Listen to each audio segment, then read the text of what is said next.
All right. Hello. Hello, We hello. are live here with Martha Keys. She's going to talk to us about her book, A Road Through Rushbury, which is the first in our series books. It is. Yep. And what Excited. number of book is this for you, Martha? It's the 8th one that I published. So, yeah, Book. I think that's Wow. right. That is amazing. 6, 7. Hold on. Yeah. Well, 8th if you include a novella. So, Okay. 7th full length, but yeah. That is awesome. I was lucky enough that I got to obviously read this during development. Lucky, So yes. super lucky. I always love, every week I'm like, wait, that's all we get, Martha? Oh, come on. So, Yeah, right. yeah, no. No, you guys were awesome. Jess and Casey and a couple other critique group members really helped me. So you don't see her name on the cover, but I think I did put you in the acknowledgement. So Okay, so we have a list of questions, and I'll just kind of go down the list, and then feel free if you want to bring anything up or divert onto any tangents. We would all love that so much. Okay, deal. Okay, and I'll keep my eyes on the posts and try to answer. So if I look scattered brain, that's why. Okay, deal. Okay, so Katie was the first one. She said, I was surprised that Georgiana had 8 seasons in London. Was it common for those who could afford it to have so many seasons? Or would that have been unusual? It definitely made the point that despite persevering, she'd been unsuccessful in gaining a proposal. Yeah, so I don't know. So when I was looking into kind of the spinster situation during the Regency era, I was actually surprised because what I found was that it was about 1 in 4 upper class women remained unmarried. So spinsterhood wasn't very uncommon. It was pretty common. As far as having 8 seasons, I think it kind of depends on kind of your definition of a season, because just like in our world, like I think there were varying degrees of like involvement in the season. So some people would just go all out. They'd like ring up a bunch of debt to, have new dresses for every occasion, and they'd be at all the most, the most posh parties and everything. While I think other families, it was probably a little less involved and maybe re-wearing gowns and stuff. So I don't think that it's out of the realm of possibility. Probably was less common. But if you have a father who's a member of parliament, he's got to be in London during this season. And so I think it would be fairly common for his family to come along with him. And that's kind of, for Georgiana, her dad was kind of, to me, this tender-hearted guy who really wanted the best for her and wanted to give her every opportunity and really believed in her, even after she'd kind of been like, okay, Dad, like I'm not getting married, clearly. So yeah, that was kind of part characterization for me, and partially, I think, more realistic than maybe some people might think. So yeah.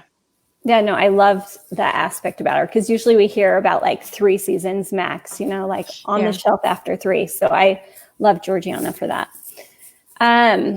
Betty said, I love this book. I want to be more like Georgiana, fierce, up to any challenge, loyal and kind. Suitors during those 8 years were very blind not to see her great qualities. Exactly. I agree. I wonder if she wasn't ready to attract suitors and therefore put up a do not bother me vibe. What do you think about that? Yeah, I think it's possible. I think that she kind of had an idea in her head of what she wanted as far as marriage goes. And I mean, she clearly hadn't found that yet. And honestly, from my perspective, I mean, when I had some people read the manuscript beforehand, I had a couple people be like, well, why is she not married still? Like, you need to give her a reason or people aren't going to believe it. And I was like, well, I kind of disregarded that advice, just because in my life, I know so many women who are, amazing. There's not really any reason you can point to that they're not married, and yet they still aren't married. It just happens, like it's just a thing. And so I wanted that to be true for Georgiana as well. There wasn't some glaring flaw that she had. It's just, it hadn't happened yet. And I just think it's realistic now. And I think it was probably realistic then, even though we kind of talk about the Regency era as if like, oh, if you had money and status, then you made a match. I think that was probably common, but not the case all the time. So yeah, I think that could probably be true for Georgiana, but also just the stars hadn't really aligned for her in that way yet, and they did in the book. So yeah. I love that. I love unique perspectives. So that's so fun. Tara, we actually have a couple of these. I just finished and loved the book. I gasped out loud at a scene towards the end, but she's not giving spoilers. Would you consider writing a sequel? Followed by Betty that says, I second that. Sequel, please. Followed by Laura who says, such a lovely book. Are you going to write Daphne's stories or Archie's? Oh, I would love to write a sequel. I'd be very interested in kind of pursuing a story for Daphne or Archie. But I'm kind of curious. We'll see with this group of authors that's doing the series, like what we want to do later. And if we want to do a second installment of the series, then I probably would follow one of them. And if we don't continue this specific series, then I'll have to decide if I want to do that just kind of on their own stories. But definitely a possibility. Well, we have lots of people wanting it, so just keep that in mind. Thank you, everyone. Okay. Mandy says, have you been to the area that this book takes place? I know you love to travel. Is that because of your love for books, or do your books come second? Oh, good question. I feel like it's kind of, they both feed each other at this point. I think I've always loved reading, but I definitely got into traveling before I got into writing. And that travel experience that I've had was a big source of inspiration, I guess, for me. But now it's kind of like I said, they just feed each other. Like the more I write about places, the more I want to travel there. And then the more I travel, the more I want to write. So Yorkshire in particular, I've been to York, the actual city, but not really explored the rest of the county. And but it's a place that I really wanted to go, and even more so now that I wrote this book. And I actually, my family we were supposed to be spending the summer in England and Scotland, and for a month of that we were going to be in Yorkshire. So pretty bummed that that's not happening, but I will get there someday. And I have these specific places in Yorkshire that I modeled Rushbury after, at least in my head, and I'd love to visit those specifically just for fun. So yeah. Sure, fun. Yeah, you are quite the world traveler. We love, when you're out traveling, we love keeping up with your Instagram and your pictures. I'm sure it's not over the top or anything. No, it's not. No, you couldn't post enough pictures when you're out there. I'm always like, more the more. Oh, you're nice. Okay, so Betsy asks, will there be any common threads among any of the characters in the Seasons of Change series, such as distant cousins or connections with friends, society members, or employees? Yeah, so as a group of authors, when we were trying to decide how exactly we wanted to handle the series, we talked about a number of different things, but we kind of landed on something a little more broad as a group. We wanted the focus to be, the connecting thread, I guess, to be this idea of these seasons, especially since season is a very Regency word, and then the change that these characters are going through during these seasons. And so I don't know, in some multi-author series where there's a lot of connecting threads between stories, it can get pretty difficult to it can kind of throttle creativity because you have all these parameters you have to work within. And so I think we really wanted to work together and be very involved with each other's stories, but have a little more room for our own kind of where our imaginations wanted to take us. So aside from the seasons and the change concepts, I don't think that unless there's been discussion, I'm not aware of. You out. Yeah. Exactly. Yeah. No. My characters are they're all the way up in Yorkshire and no idea what's going on with everybody else. No, I think that, those are going to be the main connecting features. We wanted also to give ourselves room to grow if we want to continue the series. And so broad is often better in that case. So. Yes. And we also all trade manuscripts and really get in on each other's series. So that's the other perk of having a multi-author series. Yes. It's so fun for us. It's so fun. It's selfish, really. It's a treat for us. It is. Okay, so Casey asks, which scene was your favorite to write and which was your least favorite? Oh, it's hard. I always love writing meet cutes. Like they're pretty regularly my favorite part to write. You know, when the heroine and the hero actually get to meet each other. And so I really did enjoy writing that with Georgiana and Samuel, especially just because Georgiana was in such a mood. Like he wasn't seeing like a very accurate picture of her because of what she had just gone through on her journey to Rushbury. And so it was kind of fun to do that. But I really enjoyed when I got to write about them going out and surveying the roads together, and they take this little trip into the field. I liked writing that part just because I got to explore, Yorkshire a little bit with them, and they got to open up to each other and see a little bit more accurate side of one another. So that was really fun to write. As far as a least favorite, I don't know. The confrontation between the two of them after when Reed is being taken away, he's being arrested. That was hard just because it's hard to watch your characters go through hard things and to write all the emotion that's there. So that was a difficult scene to write. I don't know if I would say like least favorite. It was just one of the more difficult ones. Mm-hmm. We will accept that answer. Okay, thank you. Deborah wants to know if you put any Easter eggs or fun secrets hidden throughout the book. Oh, okay. I was trying to think about this. So I don't know if these count, but I guess for Georgiana, like in a way, I felt like her story was like a little bit like mine in that.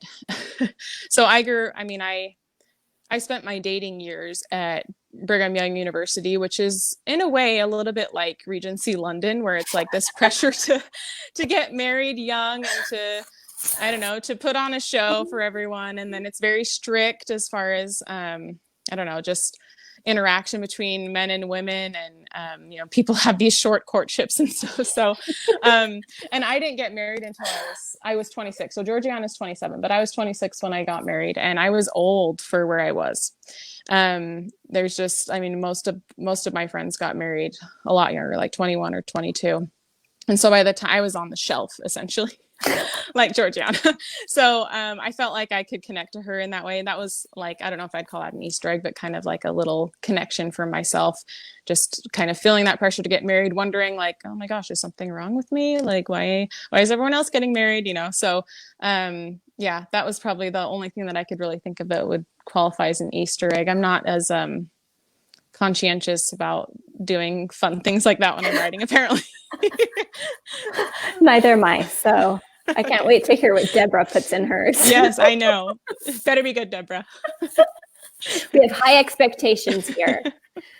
Karen wants to know, or she says, has no one asked for movie rights? That's my mom, in case nobody. Oh, that's your sweet mom. I did it. Yep. So no, Mom, nobody has asked for the movie. It's just a matter of time, Mom. Yeah, I know. We're really close there. Really close. Yes, We're gonna. so No, close. I totally think that like Hallmark Channel. I think someone needs to do like a Hallmark Channel for like historical romances. BBC has some good ones, but it's not the same thing, and they're not necessarily always sweet. And exactly, I'm like, there is serious like audience potential. Yes, I totally agree. I've been waiting for years for them to do the Georgette Hare movies or books as movies, and I know that someone holds the rights and they're holding them quite tightly, but I'm like, there is such an audience for this. Like, do you realize like how many fangirls there are over Pride and Prejudice and all these Austen adaptations? It just blows my mind that there hasn't been more done with it. So, I don't, even if they don't do mine, I want them to do like, some, because I'd love to watch them, but sorry, Mom. No, not yet. Marley and Shaylin both say that they would want to have a channel like that. So I think, great. Okay. I think we're on to something. And Go fund me. The rights will come soon for Martha's books to be turned to movies. Yes, I'm sure. It's just a matter of time. Just a matter of time. Oh, I love your mom. Good one, Karen. Great one. She's very supportive of me. Oh, moms are the best. Aren't they the best? They are. Okay. Betty asks, were women really allowed to be surveyors or hold positions in local government? Good question. I asked this question too during beta reading, and I got a great answer. Well, yeah, I was worried writing this story because I know that, the general understanding is, women were very limited at the time in what they can do. And that is very true. There's no doubt about that. But that's part of the reason why I wrote this book, was because as I was looking into things, I found out that there was more leeway on a local level than there was kind of at the national level. So for instance, I don't know, it's kind of hard to have to get into some of the, details of local governance, but in that time, things were handled by, kind of the Anglican Church, and at the local level, that was the parish. And in some places, they had something called an open vestry, and that's basically just people from the town. People could attend these meetings where they decided issues that were local in nature. And some places were more exclusive, and they had kind of the most powerful people holding positions in these vestries. But in somewhere like this tiny village of Rushbury, there would have been a lot more kind of just, what's the word?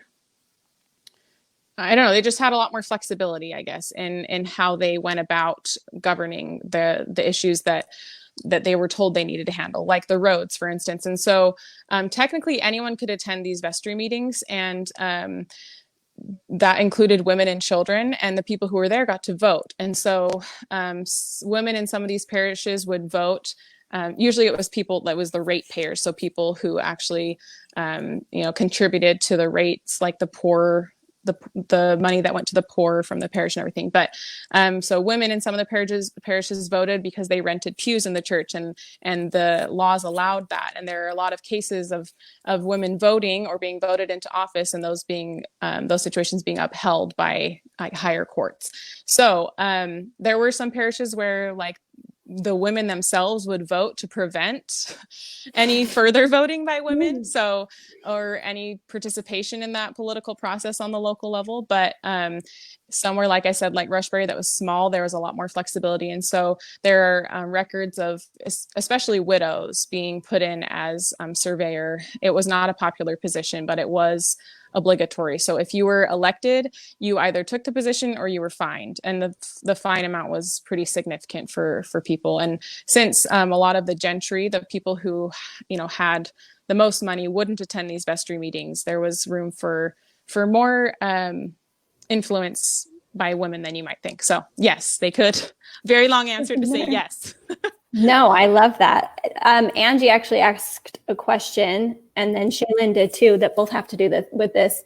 So there is a lot of interest. How did you discover this aspect of history, the surveyor of highways, and especially the fact that women sometimes took on those duties?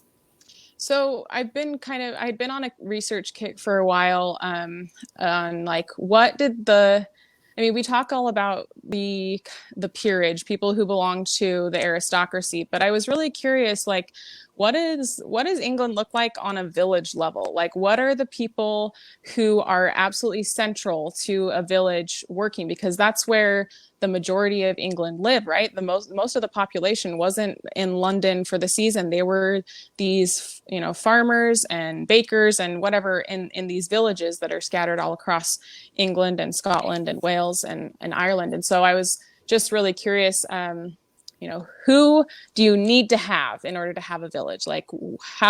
What people have to be there in order to make a village work? And so it was when I was looking into that I came upon these roles that were connected with the church, you have your vicar or rector or parson, whatever you want to call him. And then you have, a church warden. And then I came upon the surveyor of the highways. And so it was when I found that role, and kind of the fact that it was this role that you couldn't get out of and nobody wanted it. And so I kind of looked more into it, and that's where I found out that there had been women appointed, and I was like, ooh, that's interesting. So yeah, that's how that came about. I love it. And yeah, Shaylin says, why would anyone want to be in that position?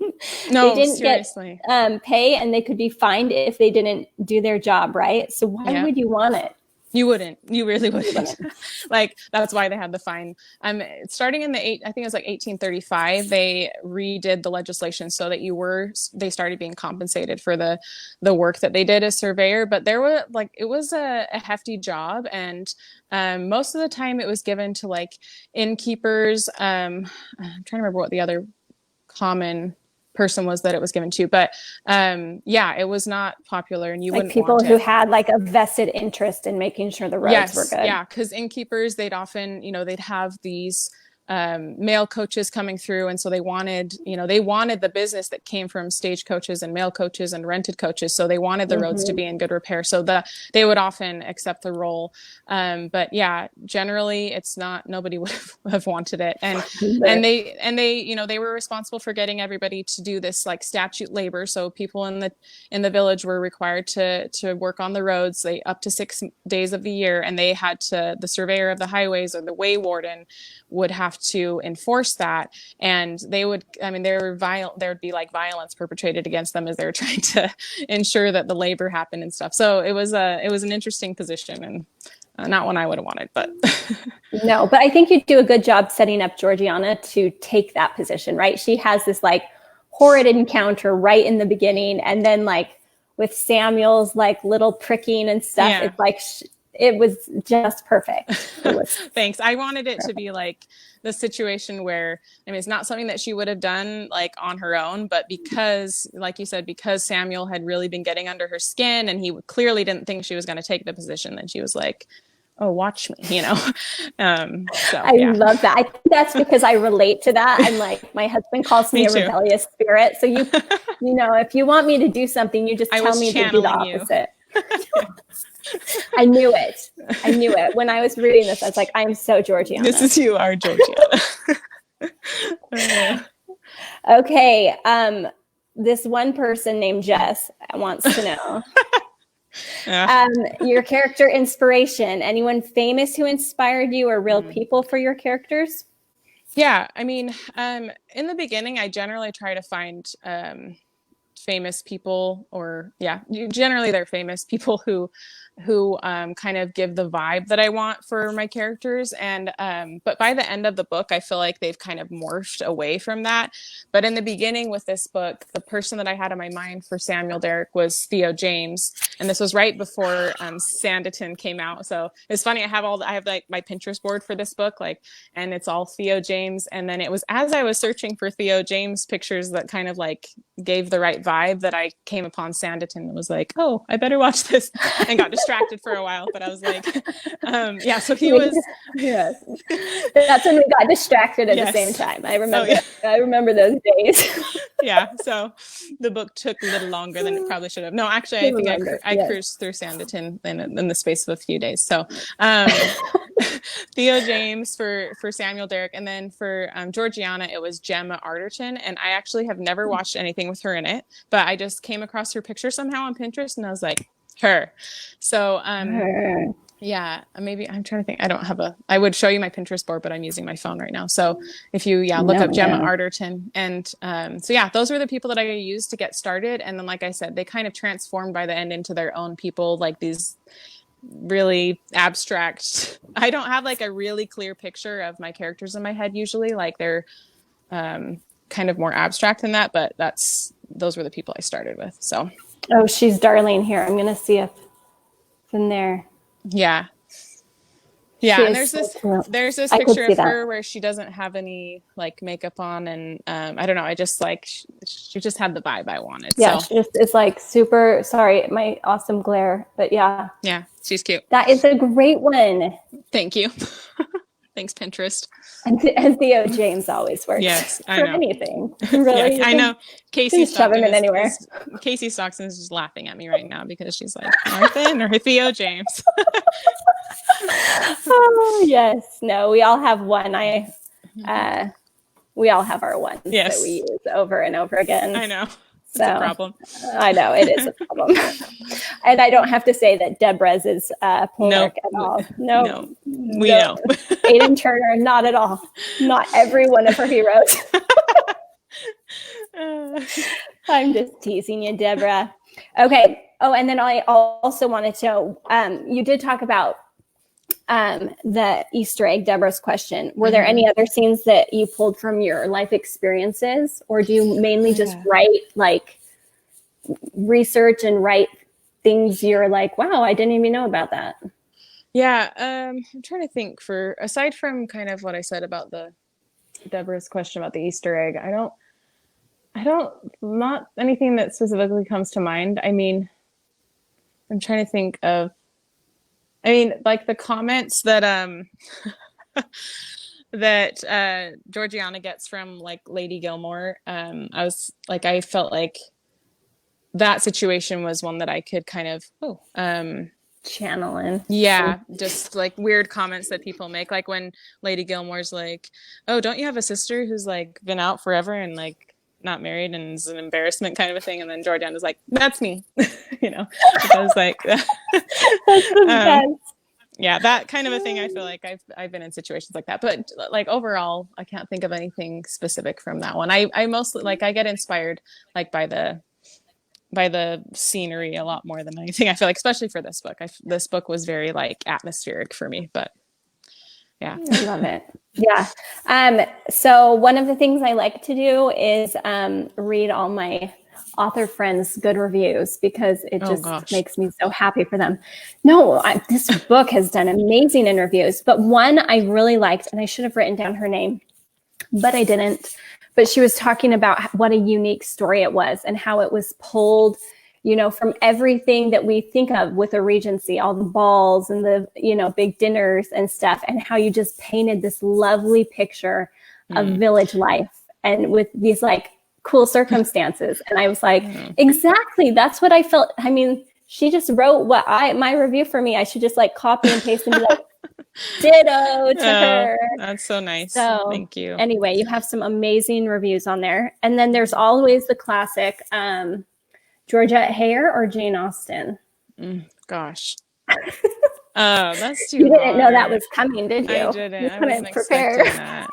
Yeah, I feel like I just read them for different reasons. Like Georgette Hare is like, she was my go-to read for so many years, just for like kind of lighthearted getaway escapist stuff. And Jane Austen is just like classic, I don't know.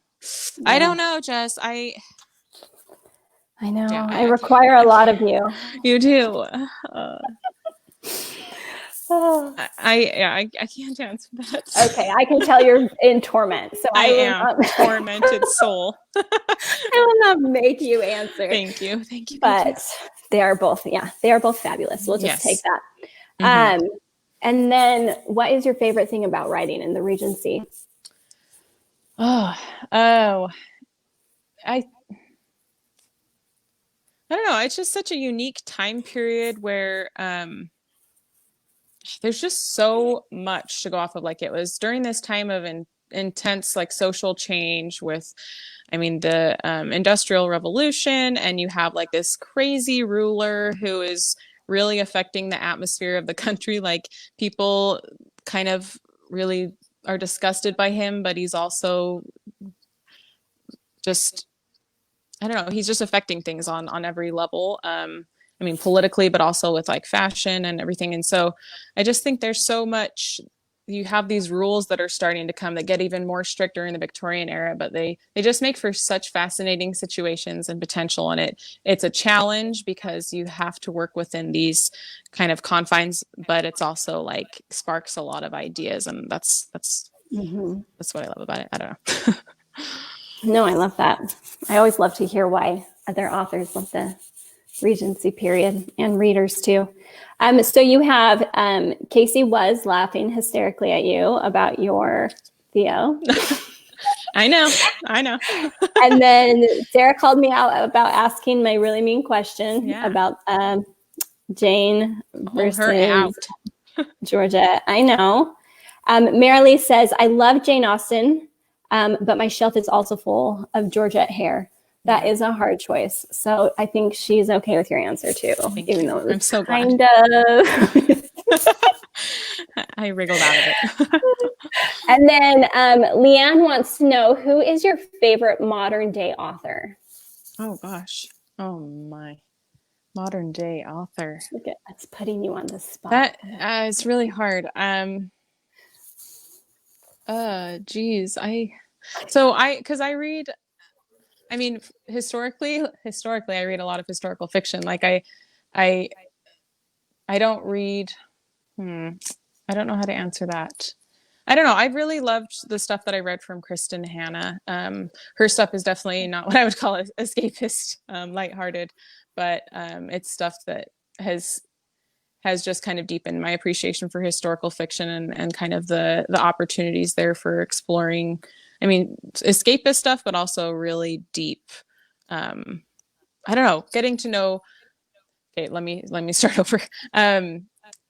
It wasn't until I started reading historical fiction that I really began to appreciate history. And because I finally got to see what that those eras looked like for individuals, and to experience that with them. And so people like Kristen Hanna, I feel like, have a really big gift for taking these eras and making them feel relatable to us modern readers. So yeah, I don't know. I'll go with Kristen Hanna.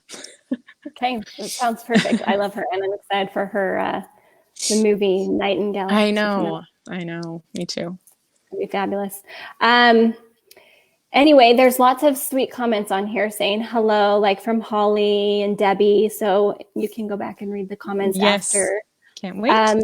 Margaret says this is interesting and fun. So thanks. I'm so glad.